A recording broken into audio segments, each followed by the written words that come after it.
Today we will discuss KROS, a semiconductor automation system. KROS controls electric water heaters, eliminating their significant drawback, inefficiency in heating water. It offers a solution to this common issue: the need for careful preparation of the coolant, so-called water treatment. So if you purchased an electric boiler with the KROS automation system, you won't have to worry about managing the water treatment process. Although you are using ordinary tap water, this automation offers numerous advantages and distinctive features that make it undeniably the best option on the market, setting it apart from the competition. But let's begin by addressing the name. Decrypt everything in the proper order, step by step, starting now. KROS, controller, regulator, heating system. Numbers following the word KROS. These numbers indicate the nominal and commented load power. Single-phase KROS 5 and KROS 10 have a load power of up to 5 kilowatts and up to 10 kilowatts respectively. Three-phase KROS 15. Crossing 25, 50, 200, and 500 are all crossed in this sequence. Accordingly, the three-phase load consists of 15, 25, 50, 200, and 500 kilowatts of power. Now about the main thing. KROS is a semiconductor automation. What does this mean? So this means that the voltage to the water heater is supplied and disconnected, not via the contacts of any relays or contactors, and through powerful semiconductor devices. Depending on the model, these can be transistors, thyristors, or triacs. And thanks to this, KROS has its main advantages. In the beginning, there is absolute silence. The load switching process remains completely silent.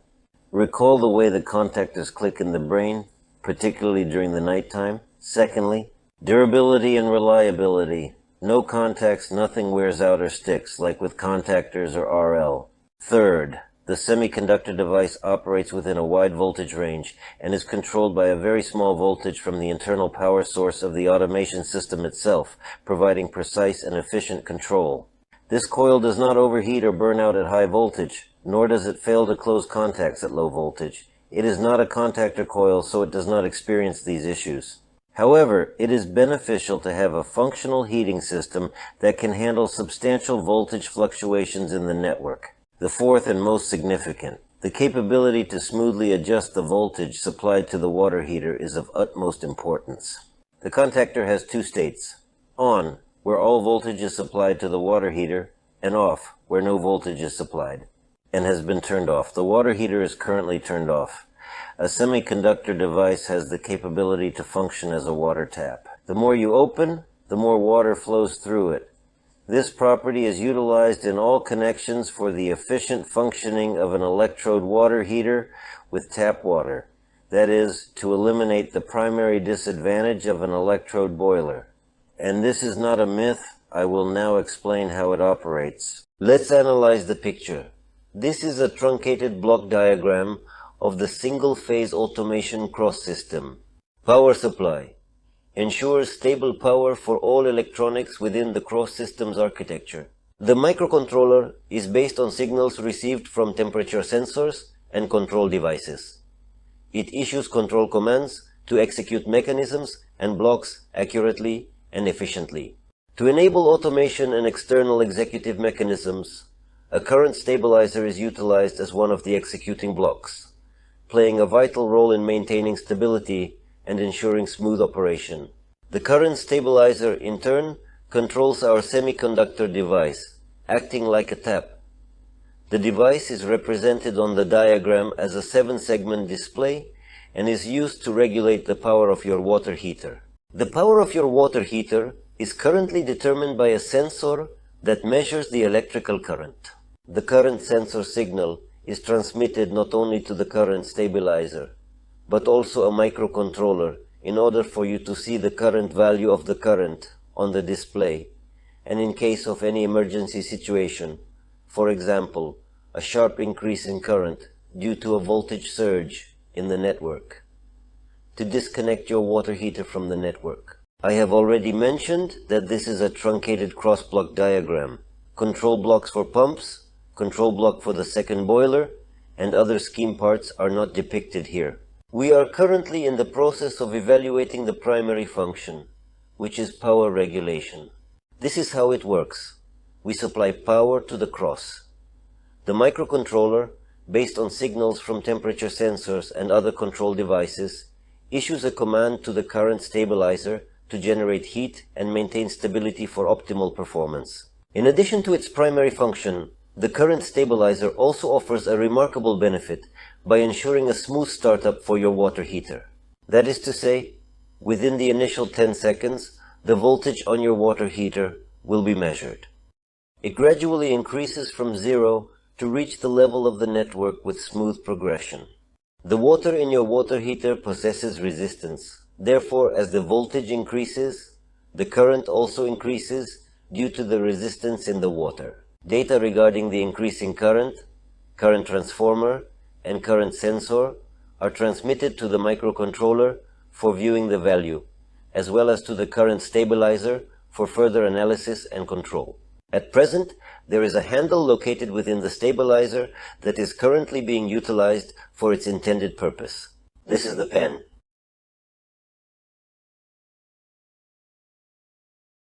Using this pen, you can set the current limit in advance, such as 15 amps. Thus, when the current reaches this level, it will take effect immediately.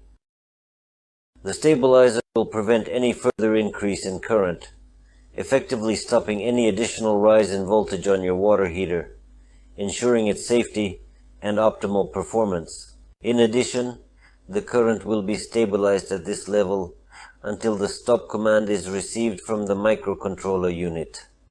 And as a result, you are no longer concerned about such problems as the increase in water electrical conductivity with temperature rise, low voltage in the network. In case of any water leakage, you have the option to refill the heating system to ensure its proper functioning and efficiency. The current will stay stable at the level you have previously set without any fluctuations or changes. Stabilization process can be graphically represented. Here are the initial few seconds of the KROS operation after receiving the heating command. This represents the growth of our current. Now let's examine it more closely. Somewhere within this time frame, our 15 amperes gradually rise to 15 amperes, and then the current stabilizes at this level for the remainder of the operation. Let's simulate two scenarios. Raising the water temperature increases its electrical conductivity. The current is starting to rise. However, the current sensor immediately detects it and forces the current stabilizer to attach our knob with voltage in order to maintain stability. The second situation, on the contrary, you have made repairs, added 2 more radiators, or maybe underfloor heating. We made a water supply. It turned out to have a lower electrical conductivity than all the water that is already filled in your system. We won't encounter any problems again because the sensor will detect a decrease in the actual current, prompting our voltage stabilizer to open our voltage regulator more and ensure stable voltage output. However, is there a reserve for this additional opening of our voltage tap? And here, as they say, there is no bad without good. In our system, we have tap water available. The electrical conductivity level of tap water in different cities across Ukraine ranges from 600 to 1200 microsiemens, 1.5 to 3 times higher than necessary for an electric water heater with automatic control on a contactor. This is not ideal for an electric boiler as its power output can exceed the recommended limit by 2 to 3 times. In order to use the boiler, the electrical conductivity of the water must be reduced to the required level. However, for a KROS, this excess power serves as a reserve in our tap, ensuring full heating capacity even with a substantial decrease in the power supply voltage. Now I will explain. And at the same time, by the way, I will fulfill the promise made in the video about the disadvantages of electric water heaters. I remind you that a disadvantage of a conventional water heater is that when there is cold water in the heating system, the boiler only uses half of its power, so it takes a very long time to heat up a cold house, or it may not be able to reach its rated power at all. In that video, I specifically mentioned that KROS completely eliminates this particular drawback. How? It's simple. You can easily set the maximum current for your water heater by using a KROS pen. Once adjusted, the heater immediately starts operating at full power, providing you with hot water. Due to the high electrical conductivity of tap water, this feature is provided for better performance. As an illustration, based on the information in your passport, your electric boiler is rated at 4 kilowatts of power. According to the same passport, it is indicated that the power will be effective within a temperature range of 60-70 degrees Celsius. That is when the conductivity of water in the system reaches 800,000 microsiemens. However, our tap water is already cold and has sufficient electrical conductivity. As a result, the boiler immediately starts operating at maximum power and efficiently heats your home. To achieve this, our current stabilizer allows you to adjust the current to 20 amps using a knob on the KROS. This is ideal for your 4 kilowatt boiler. The power at 220 volts in the network is calculated to be 4.4 kilowatts, obtained by multiplying 220 by 20. Despite the increase in water temperature, the current stabilizer will keep the current at a consistent 20 amps by reducing the voltage supplied to the water heater.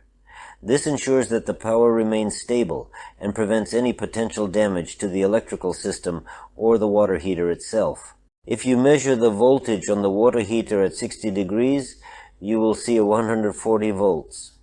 Multiply it by the current of 20 amps on the display, and you get 2.8 kilowatts. Yes, this is the current power consumption that is being measured and recorded at this very moment. During the cold start, your boiler consumes 4.4 kilotariff. As it heats up to the desired temperature, it reduces power to 2.8 kilotariff. This reduction is achieved using the KROS, which helps optimize energy usage. This is another amazing feature of the AutoKROS, which operates fully automatically. We avoid applying excessive load to the network when turning on and off. Instead, we load the exact amount necessary to maintain the desired temperature, ensuring efficiency and optimal performance. You have the flexibility to modify the load level by conveniently rotating the handle located on the front panel of the KROS at any given moment.